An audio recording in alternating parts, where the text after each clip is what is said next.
I rise in strong support of legislation that would greatly enhance the health and safety protections of the nation's coal mines.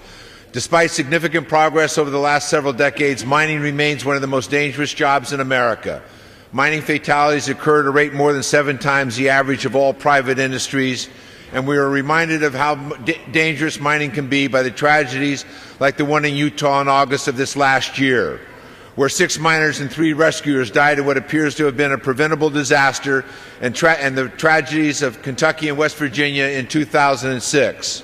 An accident every year claims the lives of 1 or 2 miners at a time. In 2007, according to the Mine Safety and Health Administration, 32 coal miners and 31 metal and non-metal miners died on the job. Miners also face serious health risks, including a resurgence of black lung disease. The legislation we are considering today, the S-Miner Act, builds on the work of the last Congress when it passed the Miner Act of 2006. The S-Miner Act represents a comprehensive approach to minimize the health and safety risk facing miners. It is critical that Congress take this action because one of the things that is clear is that we cannot leave mine safety and health to the Bush administration. When the Sago mine disaster occurred, we learned that the Bush administration had withdrawn or delayed more than a dozen health and safety proposals that would have benefited miners. The Bush administration filled top-level positions at MSHA, the mining agency, with executives from the very industry that the agency was charged with regulating. Dangerous rules favored by the industry, which leave miners vulnerable to the aggressive belt air fires, became law under the administration. From 2001 to 2006, the Bush administration gutted MSHA by cutting funding, staffing, especially in the coal mine enforcement, where the worst tragedies would strike in 2006 and 2007.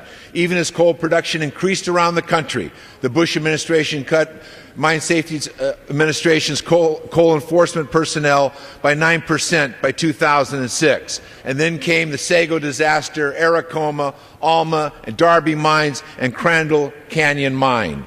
Even after these recent tragedies, even after the Miner Act was enacted, we continue to see neglect from this administration. The Inspector General found this past fall that MSHA was failing to conduct mandated inspections on time, leaving thousands of miners unprotected. MSHA alone failed to complete the required inspection of 107 mines, employing 7,500 miners. And Secretary Chow failed to meet the simple deadlines under the Miner Act to produce regulations on rescue teams, fundamental regulations on rescue teams at the end of this last year. The track record of this administration on mine safety and health has been horrendous, and Congress needs to act. And that's why we are here today, to make sure that our government fulfills its obligations to protect those brave men and women who risk their safety and keep this country running. The S-Miner Act addresses 3 broad issues: disaster prevention, improved emergency response, long-term health risks, and I will talk more about those areas in a moment. Later today, in addition to the underlying bill, I will be offering a manager's amendment that makes modifications to the bill. Among other things, that the amendment will address the troubling problems of substance abuse. Because of injuries, overwork, stress that miners often suffer, we have heard reports of substance abuse among miners.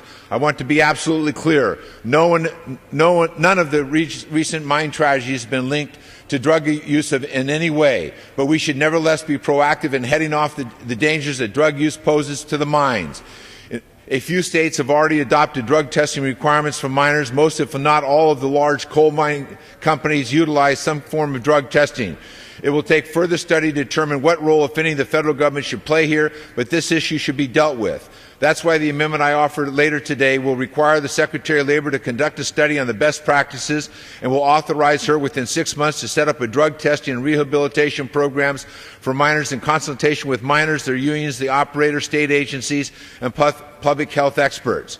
2 other amendments will be offered by Representative Boucher and Ellsworth to build upon and modify this legislation, and I support those amendments, and I reserve the balance of my time for the moment.